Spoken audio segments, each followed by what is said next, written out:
오늘 저녁에 예배에 참여하신 모든 분들을 진심으로 환영합니다. 오늘은 교회에 보내는 권면 56장부터 58장의 내용을 다루는데요. 그 중심 주제, 그것을 관계로 잡아보았습니다.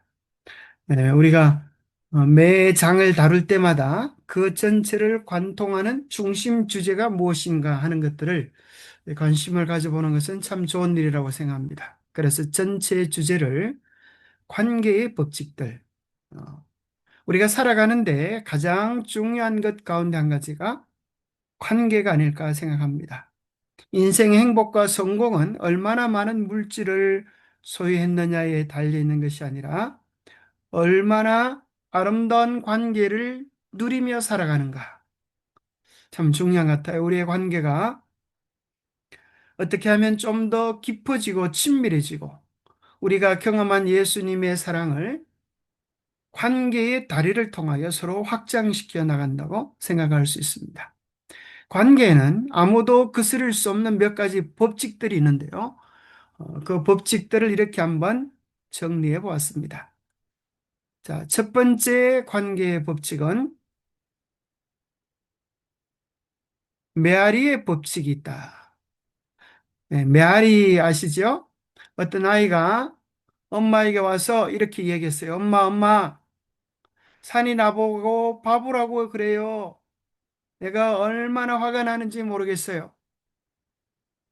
산골에 사는 아이였습니다. 엄마가 물어봅니다. 어떻게 된 거야? 도대체 산이 어떻게 너보고 바보라고 말을 해?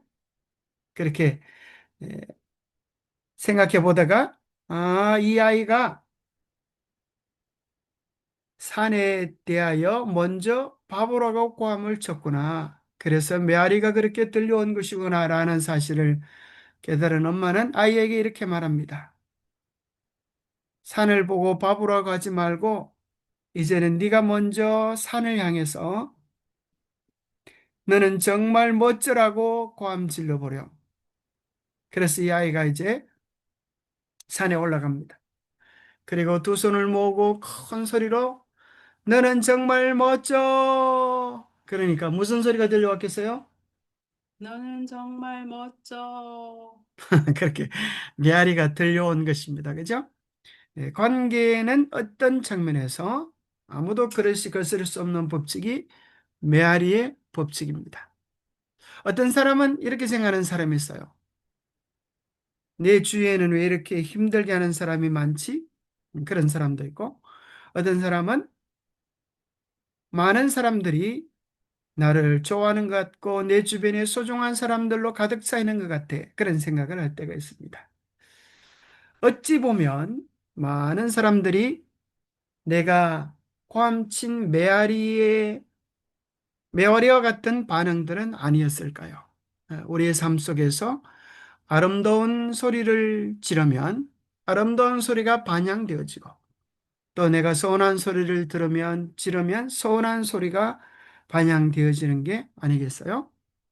그래서 어떤 차원에서 참으로 내 주위엔 좋은 사람들이 많다 이렇게 말하는 사람은 어쩌면 그가 먼저 좋은 사람이었기 때문은 아닐까요? 그래서 메아리의 법칙, 물론 꼭 그런 것만은 아닐 수도 있습니다만은 많은 경우 그 어른 먼저 웃어주지 않는다라는 그런 얘기가 있는 것처럼 관계를 우리가 주도해 나갈 수 있다고 생각합니다. 자, 두 번째 관계의 법칙은 눈덩이의 법칙이라고 하는 게 있습니다. 눈덩이가 산 위에서 처음 굴려질 때는 작은 것이었지만 가면 갈수록 눈덩이가 커져서 나중에는 집도 무너뜨리는 큰 위력을 가지게 됩니다. 작년 봄에 철쭉이 아름답게 핀 비설산을 이쪽 가창 쪽에서 산으로 한번 올라가 보았습니다. 그런데 깜짝 놀란 것은 큰 소나무들이 가지가 쭉쭉 부러지는 거예요. 엄청나게 큰 가지가. 무슨 태풍이 불었나 생각해 봐도 봄에 태풍이 불리는 마음입니다. 그런데 한 달 전에 누군가 올린 영상을 보니까 뭐가 나와 있는가 하면 아마 여러분 눈치채셨겠지만은 누가 한 짓 같아요? 눈이 내려와서 그 눈이 별 무게가 없는 것 같지만 그 눈이 쌓이고 쌓여서 나뭇가지를 부러뜨려 버렸습니다. 눈덩이의 법칙이죠. 우리의 삶에서 인간 관계 속에서도 이런 법칙이 존재하는 것 같습니다. 처음에는 작은 것이었지만 그것이 점점 더 커져서 우리를 질식시키는 그런 큰 눈덩이가 되기도 합니다. 우리가 표현했던 작은 감사가 더 커지고 커져서 더 큰 감사가 되기도 하고 우리가 했던 작은 불평들, 원망들, 아픔들, 상처들이 이렇게 커져서 우리를 짓이기도 합니다. 누가복음 6장 38절은 이렇게 말씀합니다. 주라 그리하면 너희에게 줄 것이니 곧 후히 되어 누르고 흔들어 넘치도록 하여 너희에게 안겨주리라. 예, 재밌게도 이것은 축복도 마찬가지고 저주도 마찬가지라고 생각합니다. 우리가 남을 축복하면 더 큰 축복들이 우리에게 굴러올 것이고 우리가 남을 험담하고 저주하면 그것이 또 더 크게 흔들어 넘치도록 우리에게 안겨질 것을 이야기하고 계십니다. 자, 관계의 법칙에는 또 어떤 것들이 있을까요, 혹시? 자, 세 번째 법칙은 저금통의 법칙입니다. 우리 마음속에는 다 저금통이 있다는 거예요. 그래서 어떤 사람 우리가 사랑을 많이 베풀어 줘도 반응이 없는 사람이 있어요. 왜 그럴까요? 그 사람의 저금통은 좀 큰 거겠죠, 그죠? 동전을 많이 넣어도 별 소리가 나지 않아요. 큰 저금통에는 그렇죠. 그러나 분명한 사실은 우리 마음에 저축되어진 것은 언젠가는 나온다는 것이에요. 그죠? 어떤 사람이 쉽게 반응하지 않는다 하더라도 우리는 그 사람들의 마음속에 좋은 것들을 저축해 놓을 필요가 있어요. 우리가 그런 생각이 들을 때가 많잖아요. 누군가로부터 큰 사랑을 받으면 그 사람이 없을지라도 그 사람과 관계된 사람들, 그의 자녀들 혹은 친한 친척들에게도 그 마음을, 그 감사를 표현해 주고 싶은 마음들이 생기잖아요. 다른 사람의 마음속에도 저축할 수도 있고 우리의 마음속에도 저축할 수 있는 것입니다. 그런데 성경은 놀랍게도 우리의 마음에 어떤 것들을 저축하냐에 따라서 우리의 마음이 바뀌어지고 인격이 바뀌어지고 품성과 운명이 달라진다는 거예요. 그래서 때로 우리의 마음속에 큰 지우개가 필요한 것 같아요. 좋지 않은 것들은 지워버리고 좋고 아름다운 것들로만 우리의 마음을 채울 수 있다면 얼마나 좋겠어요. 사실 그게 쉽지 않지만 우리가 어디에 초점을 맞추냐에 따라서 우리의 마음의 저금통이 달라질 것입니다. 그런 말이 있죠. 많은 사람들이 원수는 어디에 새기고요? 바위에 새기고 받은 은혜는 모래에 새긴다. 그런 말이 있습니다. 그래서 모래에 새긴 은혜는 금방 잊어지고 바위에 새긴 원함만 인생을 살면서 지워지지 않도록 그렇게 남는다. 하나님의 은혜는 그것을 뒤바꾸도록 만드는 것 같아요. 우리에게 주신 은혜들은 바위에 새기고 우리의 마음의 저금통에 저장하고 우리의 삶을 아프게 했던 비난의 말, 저주의 말, 상처의 말들은 모래 위에 새기면 좋겠죠.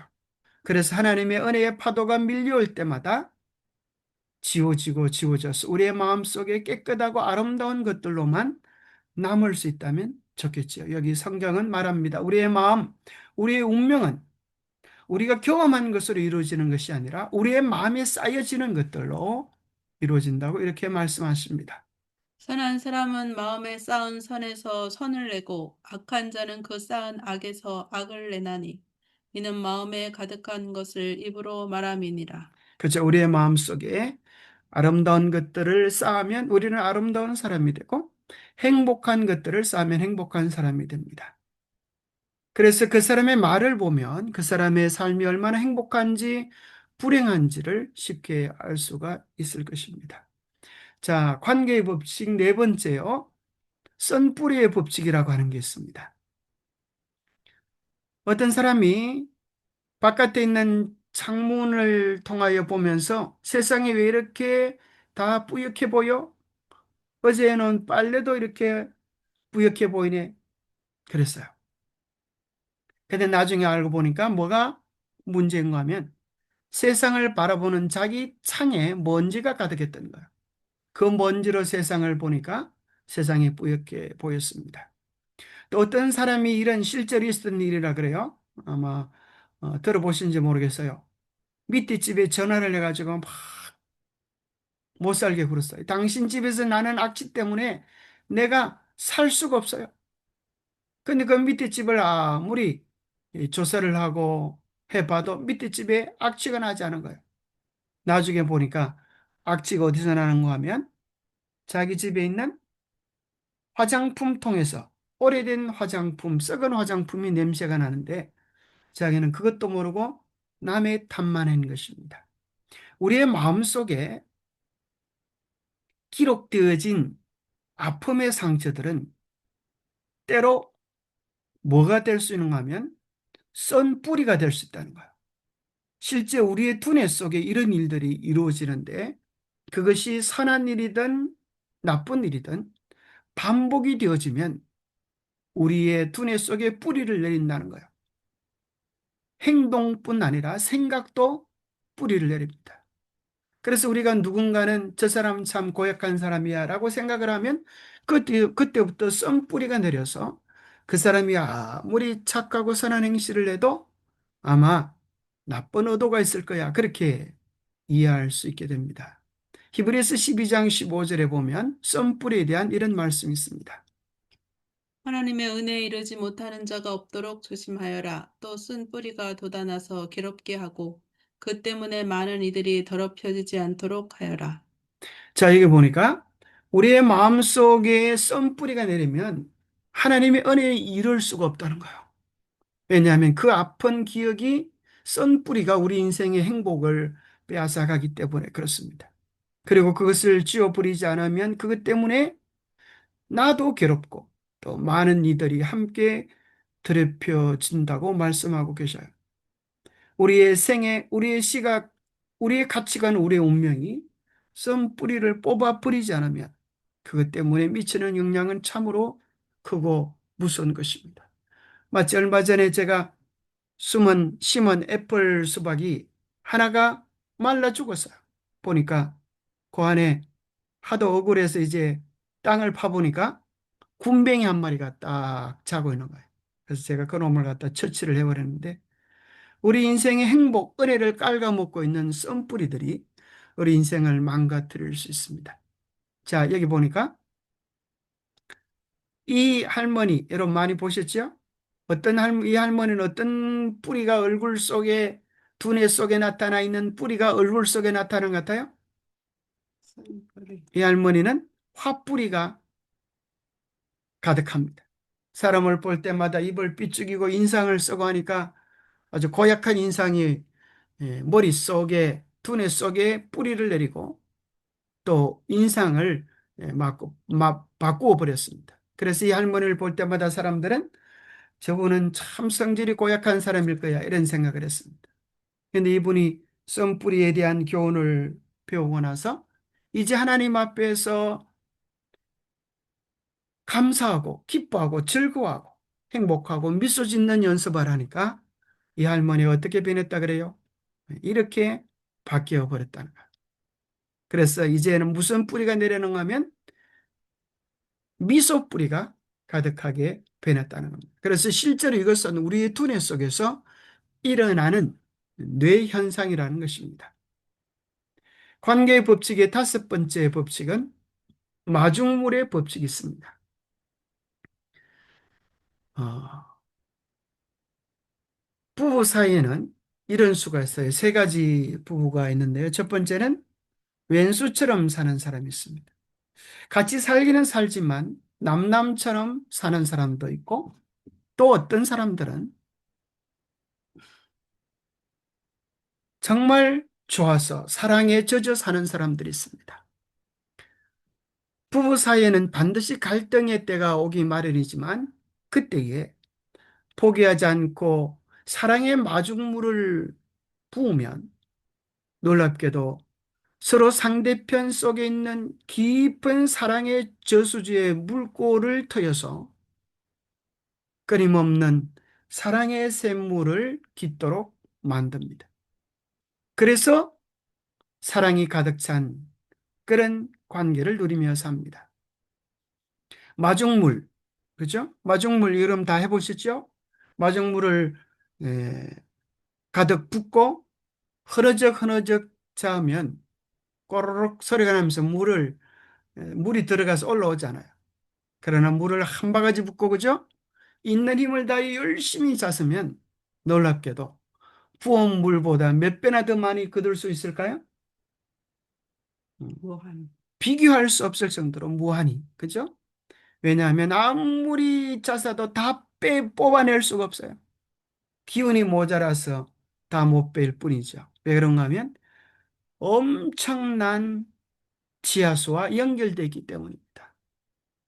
우리 모두의 마음속에도 사랑의 샘, 하나님과 연결된 사랑의 샘이 있습니다. 우리가 먼저 진실되게 사랑하여 마중물의 법칙을 적용하여서 내가 먼저 사랑하고 진실되게 사랑하고 더 나중까지 사랑하고 더 열심히 사랑하면 언젠가 그 마중물이 열릴 것이다라고 하는 믿음을 가지는 것은 사랑입니다. 그래서 고린도전서 13장의 사랑에 보면 사랑은 오래 참고 오래 참아주고 그 다음에 사랑의 결론이 이렇게 나옵니다. 모든 것을 참으며 모든 것을 바라며 모든 것을 견디느니라. 바란다는 것. 언젠가 이 사람의 삶에도 사랑의 물꼬가 트여질 때가 있을 거야. 애씀이 아니라 믿어주면서 그것이 결국 사랑의 물꼬를 터게 만듭니다. 바로 그것이 관계의 법칙, 여섯 번째 장발장의 법칙입니다. 그래서 드디어 인생이 바뀌어지는 경험입니다. 빅토르 위고의 유명한 소설 장발장 아시죠? 감옥에서 나온 죄수 아무도 그를 반겨주지 않는데 미리엘 신부라고 하는 유명한 참 착한 신부가 그를 반겨줍니다. 우리가 아는 것처럼 욕심이 난 이 장발장이 언쟁반과 은수저를 훔쳐서 달아납니다. 그러다가 경찰관에 붙들려서 다시 미리엘 신부 앞으로 왔는데 미리엘 신부가 이렇게 말하지 않습니까? 왜 내 것을 훔쳐갔어? 이렇게 말하는 것이 아니라 그죠? 내가 언잔까지 언잔, 언등 언잔, 언잔이라 그래? 등불을 켜는 언등불, 언등잔까지 당신에게 주었는데 왜 이것은 안 가지고 갔어요? 하면서 있는 것까지 더 챙겨주는 그 큰 사랑을 보고 이 장발장이 변합니다. 그래서 그때부터 그의 인생은 완전히 달라져서 사람들에게 사랑을 나누는 위대한 일을 하죠. 그리고 인생은 결코 바뀌어지지 않는다라고 생각한 한 형사가 그를 따라다니면서 결국 그가 나쁜 놈이다라고 하는 것을 증명하려고 하다가 그의 큰 사랑을 경험하고 자살로 인생을 마치는 정말 인생은 큰 사랑을 경험하면 바뀌어질 수 있다라고 하는 것을 가르쳐 주는 것이 장발장의 법칙입니다.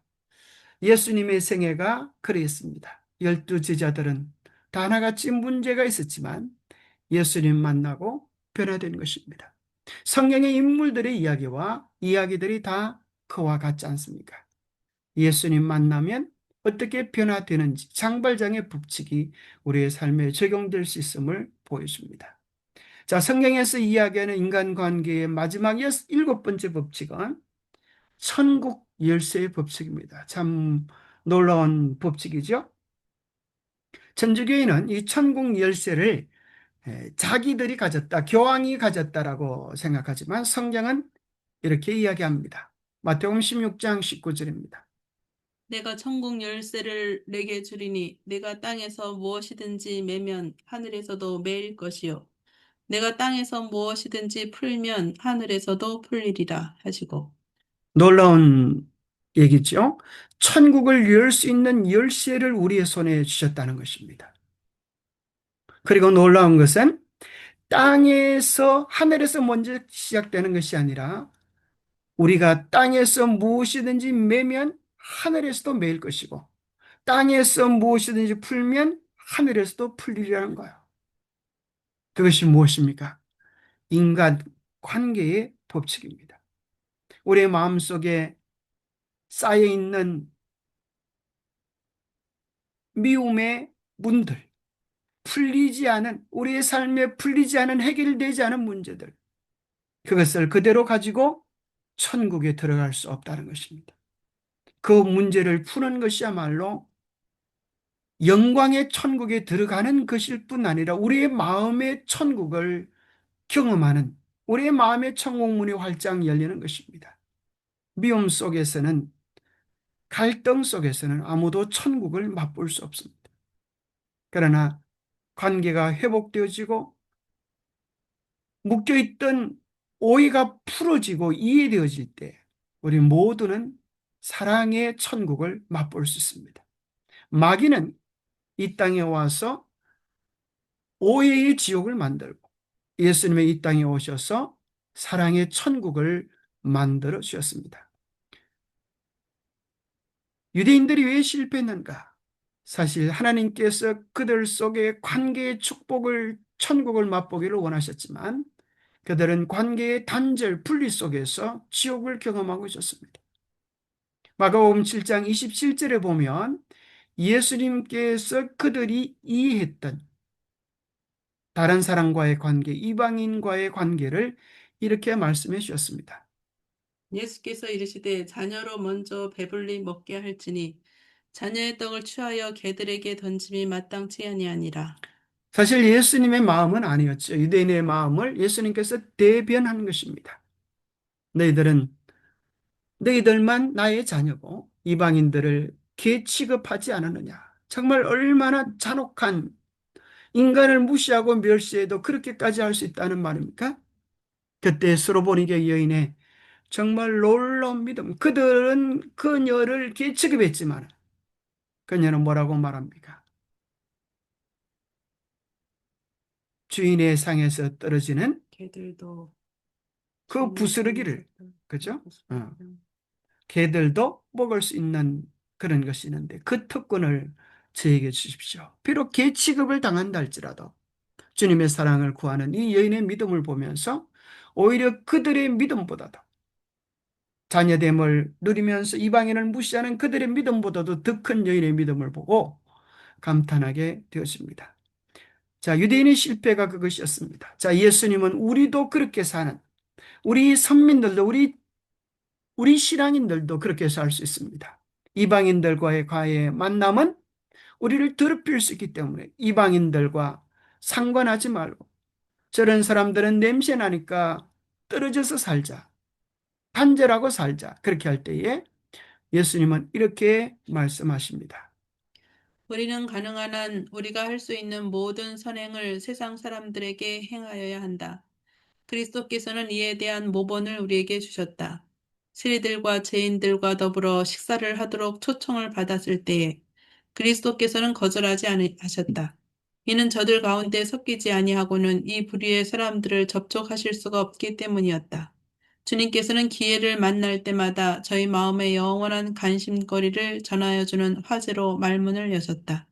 그리하여 우리에게도 명하시기를 이같이 너희 빛을 사람 앞에 비추게 하여 저희로 너희 착한 행실을 보고 하늘에 계신 너희 아버지께 영광을 돌리게 하라고 말씀하셨다. 예, 우리는 가능한 한 사람들과 세상 사람들과 접하지 않으려고 하지만 예수님은 가능한 한 할 수 있는 모든 선행을 사람들에게 베풀고 그들과 교류하기 원하셨습니다. 왜냐하면 교류하지 않으면 복음을 전하실 수가 없기 때문입니다. 그래서 예수님의 선교의 방법을 한마디로 성육신의 복음이다 그럽니다. 그분은 거룩하지만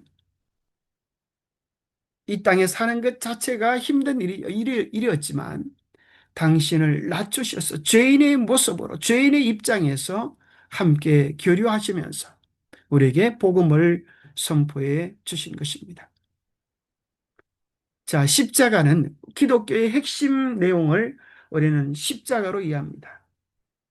십자가는 우리에게 뭘 얘기해 주는가? 십자가는 우리 모두가 보고 배워야 할 관계의 모델을 제시해 줍니다. 십자가는 첫 번째 수직적인 관계로 이루어져 있습니다. 우리가 세상을 사랑할 수가 없습니다.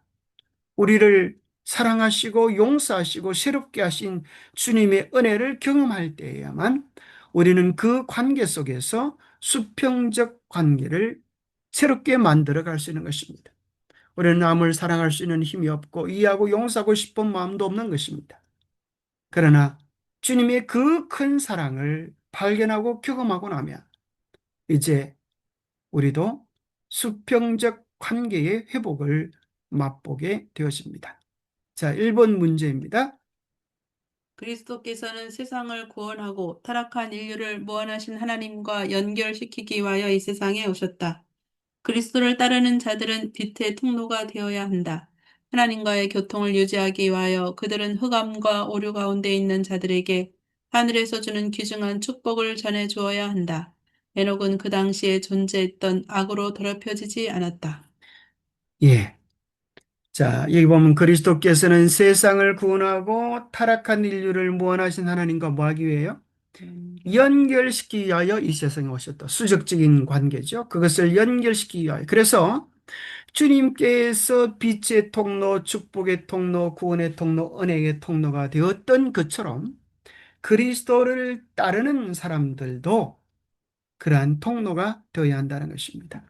그렇게 통로가 되기 위해서는 반드시 교제, 관계를 유지해야만 하죠. 관계 없이는, 다리가 없이는 지나갈 수 없는 것처럼 관계의 다리가 필요한 것입니다. 왜냐하면 우리가 복음을 전하기 위하여, 사랑을 나타내기 위하여 그렇게 한 것입니다. 그런데 우리의 마음속에 복음에 대한 충만한 감격이 없으면 세상과의 교류는 우리를 죄에 빠지게 할 것입니다. 우리가 정말 바른 신앙을 가졌는가, 그렇지 못했는가에 대한 시금석 분별할 수 있는 방법이 있는데 이렇게 말씀하십니다. 우리의 믿음, 우리의 종교가 우리의 생애의 지배적인 세력이 되지 못한다는 인상을 준다면 이는 하나님을 크게 욕되게 하는 것이다. 이와 같이 함으로 우리는 우리의 생명이 되는 하나님의 계명으로부터 돌아서서 그는 우리의 하나님이요 우리는 그의 백성임을 부인한다. 자, 우리가 바른 믿음 위에 서 있다고 하는 것은 무엇이 증명해 주는가? 우리의 종교가 우리의 생애의 지배적인 세력이 되지 못한다는 인상을 준다면 하나님께 욕을 돌리는 것이다. 우리는 이 말씀을 생각할 때 뭐가 생각이 납니까? 선한 사마리아인의 비유가 생각나지 않습니까? 강도 만난 사람이 쓰러져 있을 때 레위인이 지나가고 제사장이 지나갔지만 그들은 그것을 등한히 했습니다. 못 본 채 했습니다. 피하여 도망갔습니다. 그러나 그들이 비난하고 싫어했던 개처럼 여겼던 사마리아인은 오히려 그들보다 나은 신앙의 가마를 미쳤습니다. 신앙의 궁극적인 핵심은 계명의 본질은 한마디로 말하면 무엇입니까? 사랑입니다. 그런데 우리는 가장 가까이 있는 사람들로부터 관계의 아픔을 경험하지 않습니까? 이제 우리가 시작해야 하는 것입니다. 진정한 사랑은 우리 안에서부터 시작이 되어지고 그 사랑이 말로만의 사랑이 아니라 우리의 삶에서 경험되어지고 실천되어질 때 우리는 참으로 하나님의 백성이라고 하는 인정을 얻게 될 것입니다. 새 계명을 너희에게 주노니 서로 사랑하라. 내가 너희를 사랑한 것 같이 너희도 서로 사랑하라. 너희가 서로 사랑하면 이로써 모든 사람이 너희가 내 제자인 줄 알리라 우리 주님 말씀하셨습니다. 우리가 세상을 사랑하기 전에 그리스도의 사랑으로 우리가 서로 사랑하는 것입니다. 사랑은 따지지 않는 것입니다. 주님의 사랑이 그 큰 사랑을 맛보았기에 그 사랑을 연습하는 것입니다. 아이와 엄마가 함께 지나가다가 함께 서로 얘기를 나누는 것입니다. 엄마, 엄마는 나를 왜 좋아해? 내가 왜 좋아? 그러니까 엄마가 뭐라고 대답을 해요? 그냥 그런 시가 있죠? 그냥 엄마가 아이에게 묻고 아이가 엄마에게 묻고 사랑의 이유는 그냥입니다. 그냥. 사랑엔 실제적인 사랑, 진실된 사랑엔 어떤 의미에서 이유가 없는 것입니다. 이유가 있다고 하면 주님이 먼저 우리를 사랑하셨기 때문입니다. 사랑의 이유를 가질 때 그때부터 사랑은 진실을 잃어가기 시작합니다. 예수님의 사랑, 그것이 우리 모두의 사랑의 이유가 됩니다. 2번입니다. 심지어 본문 속에서 이제 나오는 것입니다. 우리와 제목이 그거죠. 우리와 사상을 같이 하지 않는 사람들, 우리와 신념이 다른 사람들도 우리가 사랑의 관계를 맺어야 할 것을 이야기합니다.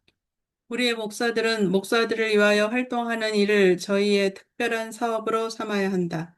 저들은 그들과 더불어 쟁론할 것이 아니요 저희 손에 성경을 가지고 그들로 하나님의 말씀을 연구하도록 종용해야 한다. 예, 여기 이제 우리와 사상이 같지 않은, 우리의 신념이 같지 않은 다른 교회 지도자들, 목회자들도 우리가 서로 교류하면서 하나님의 복음을 전거해야 된다. 그래서 우리의 복음을 전하는 가장 분명한 방법은 논쟁으로 사람을 얻을 수 없다는 것입니다. 비난하는 말을 함으로써 원수의 악의를 격발시키지 말라. 그렇게 할 때 그대는 진리가 들어갈 수 있는 문호를 닫을 것이다. 똑똑한 기별이 전, 똑똑한 기별이 전하여져야 한다. 그러나 적의심을 일으키지 아니하도록 조심하라. 거기에는 구원받아야 할 많은 영혼들이 있다. 모든 거친 표현을 삼가라. 말과 행동으로 구원에 이르도록 현명하게 하여 그대가 접촉하고 있는 모든 사람에게 그리스도를 나타내어야 한다. 예, 우리와 같지 않은 사람들이, 같지 않은 신앙을 가진 사람들에 대하여 비난하거나 거친 표현, 그런 것들은 적개심을 일으켜서 우리와 단절시키게 하는 것입니다. 우리가 어떻게 그들에게 참된 진리를 소개할 수 있는가? 계속 그대, 이어지는 말씀입니다. 그대의 말은 사람들에 대한 화평과 선의의 복음으로 준비한 신을 신고 있음을 모든 사람들로 보게 하라. 우리가 그리스도의 영에 연결되어 일을 시작한다면 놀라운 결과를 우리는 보게 될 것이다. 우리의 의와 자비와 사랑으로 사업을 추진해 나간다면 우리가 필요하는 때에 도움이 올 것이다. 보니까 성경 논쟁이나 그죠? 교리 분쟁이 아니라 그리스도의 영에, 그리스도의 사랑의 영에 연결되어서 우리가 참으로 의와 자비와 사랑으로 사업을 추진해 간다면 우리는 그들에게 진리를 효과적으로 전할 수 있을 것이라는 것입니다. 사랑, 그것이야말로 복음을 전하는 가장 큰 동력이요, 방법이 될 것입니다. 사탄 마귀는 온 세상을 둘로 나누는 편나눔의 일을 합니다. 그래서 어떤 사람은 모든 관계를 이렇게 이해하는 사람이 있습니다. 어떤 사람은 가까운 사람과 더 가까운 사람, 그리고 더 가까워져야 할 사람으로 이해하는 사람이 있는 반면에 어떤 사람은 아군과 적군, 내 편과 남의 편으로 구분하는 사람이 있습니다. 내 편이 아니면 다 적군이야.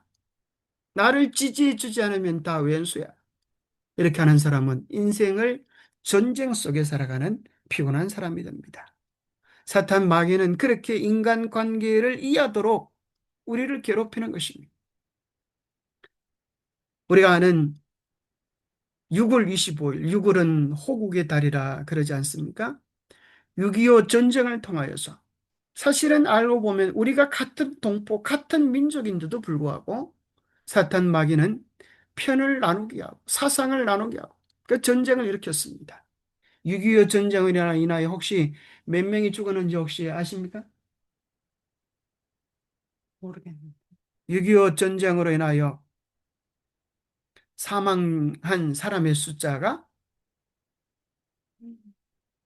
약 400만 명이 된다. 6.25 전쟁 사상자 약 400만 명, 약 300만 명이 그 2년간에 발생, 1950년 6월. 참 얼마나 끔찍합니까? 300만 명, 400만 명이 그 소중한 목숨이 정말 그 짧은 기간 동안에 죽었습니다. 뭐 때문에 그래요? 전쟁 때문에. 아군과 적군으로 나눈 사단의 계략에 말려 들어가서 그렇습니다. 57페이지 57장에 보면 우리는 세상 치리자들과 또 위정자들, 법률에 대한 어떤 관계를 가지며 살아야 할 것인가? 베드로전서 2장 13절 17절에 나오는 말씀입니다. 인간이 세운 모든 제도를 주를 위하여 순복하되 혹은 위에 있는 왕이나 혹은 악행하는 자를 징벌하고 선행하는 자를 포장하기 위하여 그의 보낸 방백에게 하라. 곧 선행으로 어리석은 사람들의 무식한 말을 막으시는 것이라. 자유하나 그 자유로 악을 가리우는 데 쓰지 말고 오직 하나님의 종과 같이 하라. 못 사람을 공경하며 형제를 사랑하며 하나님을 두려워하며 왕을 공경하라. 예, 여기 보니까 인간이 세운 모든 제도를 주님을 위하여 순복하라 그랬어요. 왕이나 악행하는 자들을 징벌하고 선행하는 자를 포장하기 위하여 그의 보낸 방백들에게 하라. 그러면서 무사람을 공경하고 형제를 사랑하고 하나님을 두려워하고 왕을 공경하라. 또 다른 성경에 보면 위정자들을 위하여 기도라고 말씀하고 계십니다. 자, 이 나라가 얼마나 소중한지, 그죠? 나라가 없다면 어떤 일이 일어날까? 이 세상에서 가장 불쌍한 사람들이 나라가 없는 사람들입니다. 여러분 들어보셨죠? 보드 피플 그래가지고, 그죠? 살 땅이 없는 거예요.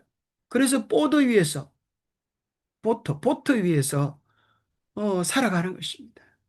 여러분, 나라가 있다고 하는 것은 얼마나 감사한 일입니까? 우리에게는 우리를 통치하는 사람들이 있고 백성들을 다스리는 법률이 있다. 이러한 법률이 없으면 세상의 형편은 오늘날보다 훨씬 더 나빠질 것이다. 이 법률들 중 어떤 것들은 좋고 어떤 것들은 나쁘다. 나쁜 법률들이 계속 증가해 왔으므로 우리는 더욱더 어려움에 처할 수밖에 없다. 그러나 하나님께서는 당신의 백성들이 굳게 서서 당신의 말씀의 원칙을 실천할 수 있도록 도와주실 것이다. 예, 이 세상에 나라가 없다면, 그죠? 법률이 없다면 오늘날 세상보다 훨씬 더 나빠졌을 것입니다.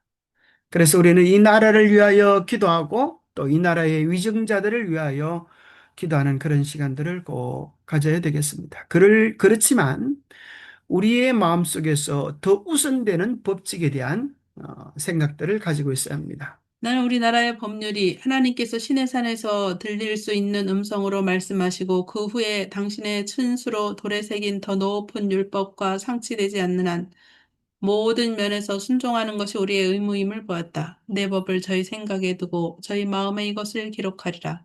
나는 저희에게 하나님이 되고 저희는 내게 백성이 되리라.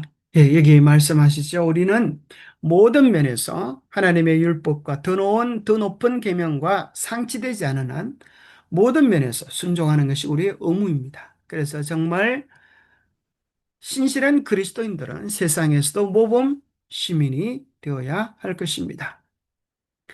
자, 3번 문제인데요. 제가 앞에 부분을 좀 더 첨가를 시켰습니다. 예수님은 이 세상 정치에 대하여 어떤 생각을 가지고 계시는지에 대한 이해를 우리에게 줍니다. 예수께서 사시던 그 당시의 정부는 부패하고 강압적이었다. 도처에서 토색과 편협과 잔인한 압제 등의 악패들을 호소하고 있었다. 그럼에도 불구하고 구주께서는 사회 개혁을 시도하지 않으셨다. 예수께서는 국가의 권력 남용을 공격하지도 않으셨고 국가의 원수를 정죄하지도 않으셨다. 그는 권력을 장악한 자의 건의와 행정에 간섭하지 않으셨다. 우리의 모본 되신 예수께서는 세속적인 정치를 멀리하셨다. 어떤 사람들은 이렇게 말합니다. 교회가 이 세상의 아픔을 보고 가만히 있으면 되느냐? 데모를 하고 세상을 변화시켜야 되지 않느냐? 이렇게 말을 하기도 합니다. 그러나 예수님은 정치를 통하여 세상에 변화되는 것이 아니라 진정한 변화의 원천은 이것이라고 말씀하십니다. 그리스도께서는 법률적, 정치적 의문들을 결정하는 질문들을 여러 번 받으셨다. 그러나 그는 속세의 문제들에 개입하시기를 거부하셨다. 그리스도께서는 이 세상에 오셔서 건설하시고자 하신 위대한 영적 세계, 곧 의의 왕국의 머리로서 이 세상에 서 계셨었다. 그의 교훈은 이 왕국을 다스리는 고상하고 성결한 원칙을 천명하셨다. 그리스도께서는 공의와 자비와 사랑이 여호와의 왕국에서의 지배하는 세력임을 보여주셨다. 자, 이 세상의 진정한 변화는 법률이나 정치보다도 인간의 궁극적인 내면의 변화, 그것이 참된 변화임을 예수님께서 보여주신 것입니다. 공의와 자비와 사랑이 여호와의 왕국에서의 지배하는 힘, 인생을 바꾸고 세상을 바꿀 수 있는 참 힘임을 보여주셨습니다. 자, 때로 우리 교회에서 정치에 대하여 흥분하는 사람들이 있는데 거기에 대하여 이런 교훈의 말씀이 있습니다. 우리 교회와 학교에서 성경을 가르치는 자들은 어떤 정치가를 옹호하거나 어떤 정치적 방법을 찬성한다든가 반대한다든가 하는 저희 편견을 밝히는 일에 마음대로 동조하여서는 안 된다. 그것은 그렇게 함으로써 다른 사람의 마음을 동요시켜서 각각 자기가 좋아하는 이론을 옹호하게 할 것이기 때문이다. 현대 진리를 믿노라고 공언하는 자들 가운데 이와 같이 동요되어서 저희 감정과 정치적 편견을 발표하는 사람들이 있는데 그 결과로 교회 안에 분열을 일으키게 될 것이다. 예, 우리 교회 단톡방이나 교회의 어떤 일들 모임에서도 정치적인 논쟁을 해서는 안 됩니다. 우리가 누군가를 좋아하고 지지하는 것은 해도 되지만 그것을 교회 안에서 논쟁거리로 삼으면 많은 사람들의 마음에 상처를 줄 수 있기 때문에 그렇습니다. 그래서 그리스도인들은 정치에 대하여 언제나 중립을 택하고 하나님의 뜻이 이루어지기를 기도해야 할 것입니다. 자, 4번 문제입니다. 그리스도께서는 당신을 따르는 자들이 하나님의 말씀 가운데 명시된 순수한 복음의 원칙들에 대해서 통일이 되도록 요구하신다. 우리는 정당들에 대해서 안전한 찬성 투표를 던질 수 없다. 참으로 그리스도인 된 자들은 참 포도나무의 가지들이 될 것이요. 포도나무와 같은 열매를 맺을 것이다. 저들은 그리스도인 교제에 있어서 일치되는 행동을 할 것이다. 저들은 정치적인 휘장을 달지 아니하고 그리스도의 휘장을 달 것이다. 예, 우리가 그리스도인이 되어서 세상 정치에 너무 열심을 내는 것은 바람직하지 않습니다. 우리에게 중요한 것은 그리스도의 뜻을 이 땅에 실현시키는 그리스도의 사명을 이루는 것, 그것이 우리의 궁극적인 관심이 되어야 할 것입니다. 5번 문제입니다. 저들의 관심을 세상 사람들의 관심과 연결시켜서는 안 된다. 하나님께서는 너희는 나의 택한 백성, 곧 선한 일에 열심한 백성으로서 나에게 충성을 보이라고 말씀하신다. 정치적 분쟁. 분쟁에 가담하지 말고 세상과 분리되어 혼란한 다툼을 일으킬 사상적 요소들을 교회나 학교에 받아들이지 말라. 예, 정치적 분쟁에 가담하지 말고 세상과 분리되어 혼란한 다툼을 일으킬 사상을 교회에서나 학교에서 예, 받아들이지 말아야 되겠습니다. 자, 때로는 우리가 이러한 부주의한 말들 정말 조심해야 합니다. 정치적인 발언들을 하게 될 때 어떤 영향을 미칠지에 대한 내용입니다. 우리 형제들 가운데 몇 사람이 정부와 법률에 적대하는 말로 간주될 만한 것을 많이 말하고 기록하였다. 이와 같이 우리 자신을 공공연히 오해받게 하는 것은 잘못이다. 정부의 지도자들이 행한 것을 끊임없이 헐뜯는 것은 현명한 일이 못 된다. 인신 공격이나 기관을 공격하는 것은 우리의 할 일이 아니다. 우리는 국가의 건의에 반대하는 태도를 취하고 있다는 오해를 받지 아니하도록 매우 조심하여야 한다. 우리의 전쟁이 공세를 취하는 것임은 사실이나 우리의 무기는 주께서 말씀하시니라는 분명한 말씀에서 얻어지는 것이라야 한다. 우리의 할 일은 하나님의 크신 날에 한 백성을 서게 하도록 준비시키는 일이다. 자, 우리의 부주의한 말들이 교회 보내는 권면의 제목이 이것입니다. 부주의한 말을 하는 위험성. 우리가 정부를 비난하거나 어떤 지도자를 비난하는 일들은 그리스도인으로서 바람직하지 않다고 하는 것입니다. 연결되는 말씀입니다. 우리 형제들이 부주의하게 말하거나 기록한 비난 섞인 부주의한 표현들이 우리를 정죄하기 위하여 우리의 원수들에 의해서 이용될 때가 올 것이다. 이런 부주의한 발언들은 단지 그 말을 한 자들을 정죄하는 데 이용될 뿐만 아니라 안식일 교회 전체의 책임을 돌릴 것이다. 예. 마치 하만과 모르드게의 싸움이 그러죠. 모르드게가 마음에 들지 않자 유대인들을 다 진멸시키라고 하는 진멸령을 내렸듯이 그리스도인들이 정치적인 일들에 가담되고 비난할 때 그것을 터집 삼아서 교회 전체의 욕을 돌리는 그런 일들이 있을 수 있다는 것입니다. 자, 6번 문제입니다. 신앙 고백으로서 하늘과 연합하고 어린 양의 특성을 가지고 있다고 주장하는 종교 세력들은 저희 행위로 저들이 용의 마음씨를 가지고 있음과 사단의 교사와 지배를 받고 있음을 보일 것이다. 하나님의 백성들이 제7일을 거룩히 지킨다는 이유로 박해의 손을 느낄 시기가 곧 올 것이다. 사단은 하나님의 계획을 파괴할 그 목적을 수행하고자 하는 희망을 가지고 안식일을 변경시켰다. 예, 머지않아 이제 일요일 협령이 도래하면 지금은 그들이 하나님을 사랑하고 자비를 이야기하고 평화를 이야기하지만 어린 양의 특성을 가지고 있다고 주장하는 그러한 종교 단체들이 용의 말을 하게 될 것입니다.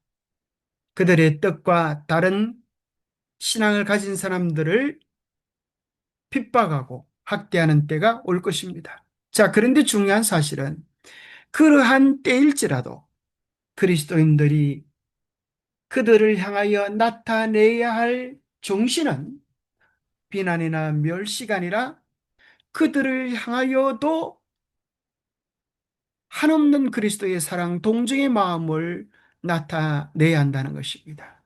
그러려고 하면 지금 우리 안에서 사랑을 연습하는 일들이 우리에게 필요한 것입니다.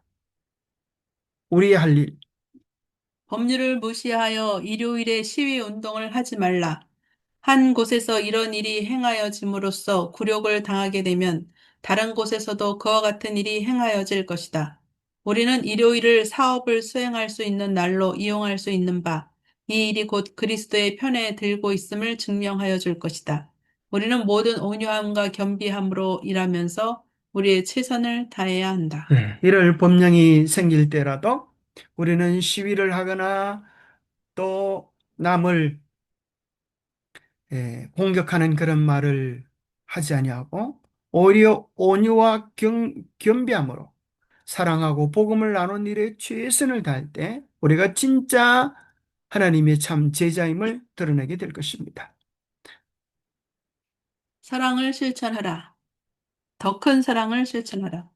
우리가 일요일을 선교 활동을 위하여 바칠 때에 제7일 안식일 예수 재림 교인들에게 치욕을 주기를 좋아하는 전형적인 열광자들의 손에서 채찍이 거두어질 것이다.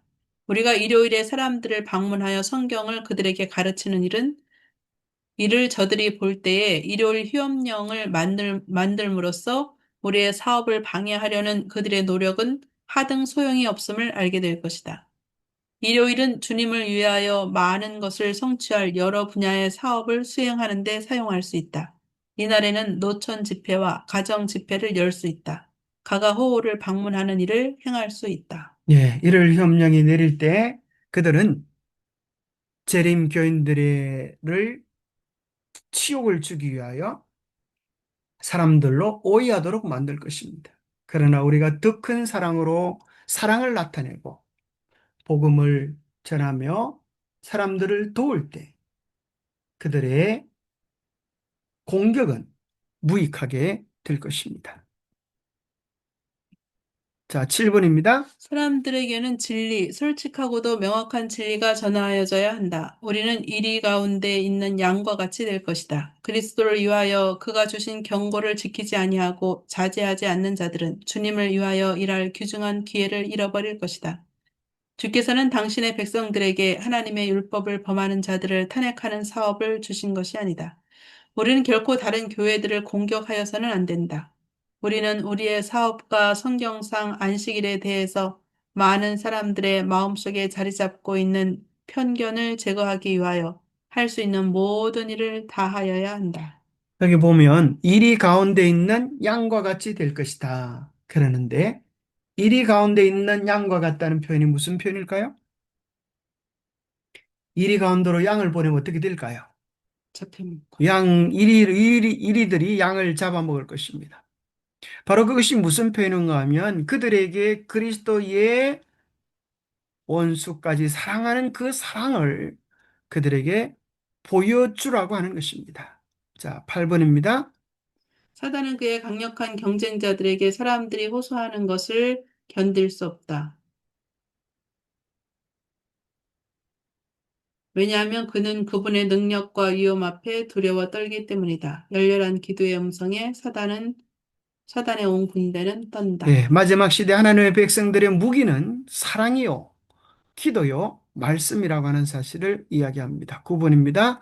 성경을 열렬하게 탐구하여 생애의 모든 욕망과 목적을 그분의 분명한 시금석에 굴복시키지 않는 모든 사람, 하나님의 뜻을 알기 위하여 그분을 찾지 않는 모든 사람은 바른 길에서 떠나가고 사단의 기만에 빠지게 될 것이다. 예, 우리의 정말 마지막 시련을 위하여 서게 하는 가장 분명한 것은 자기 자신을 쳐서 굴복시켜서 우리 속에 하나님의 사랑을 온전히 이루는 것입니다. 자, 마지막 10번 문제입니다. 그는 다만 사람들에게 저희의 애정을 이 세상의 좋은 것들에 두도록 요구한다. 그가 만일 마음과 애정을 끌어들이는데 성공한다면 하늘의 매력은 무색하여진다. 그가 사람에게서 원하는 것이란 다만 그 사람이 자기의 시험의 기만적인 세력에 떨어져서 세상을 사랑하게 하고 계급과 지위를 사랑하게 하며 돈을 사랑하며 그 애정을 지상의 보배에 두게 하는 것뿐이다. 자, 사단은 우리가 마땅히 사랑해야 할 것들을 사랑하지 못하게 하고 이 세상에 대한 사랑으로 우리의 마음을 가득 채우려고 하는 것입니다. 이제 다시 한번 우리는 이 마지막 때를 위하여 준비해야 합니다. 하나님의 말씀을 사랑하고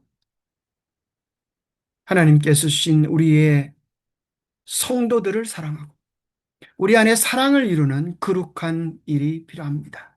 우리 안에 사랑을 온전히 이룰 때 마지막 환난과 역경들을 우리는 능히 사랑이란 무기로 승리할 수 있게 될 것입니다. 오늘 관계의 법칙들 살펴보았는데 우리 속에 진정한 사랑의 역사가 이루어지게 되기를 간구합니다. 기도하겠습니다. 하나님 아버지, 참으로 예수님께서 이 땅에 오셔서 무슨 일을 하셨는지 참으로 분명하게 알려주셔서 감사합니다. 이스라엘이 그렇게 놀라운 복음을 받아들였음에도 불구하고 그들이 왜 실패했는지를 알게 하셔서 감사합니다. 우리가 마땅히 사랑해야 될 관계를 깨닫게 하시고 우리 속에 주님과의 바른 관계를 통하여 복음이 사랑이 차고 넘쳐서 우리 모든 관계들이 회복되어지고 그 사랑으로 세상을 품을 수 있도록 도와주시옵소서. 심지어 마지막 환난까지라도 마지막 재난들까지라도 우리의 사랑을 흔들 수 없고 끝까지 사랑하는 자가 승리할 수 있다고 하는 사실을 우리가 경험하게 도와주옵소서. 우리에겐 그런 사랑이 없사오니 온전한 주님의 사랑으로 우리의 마음을 붙잡으시고 이끄시고 인도하여 주셨기를 우리 주 예수 그리스도 이름 어지하여 간절히 간구하옵나이다.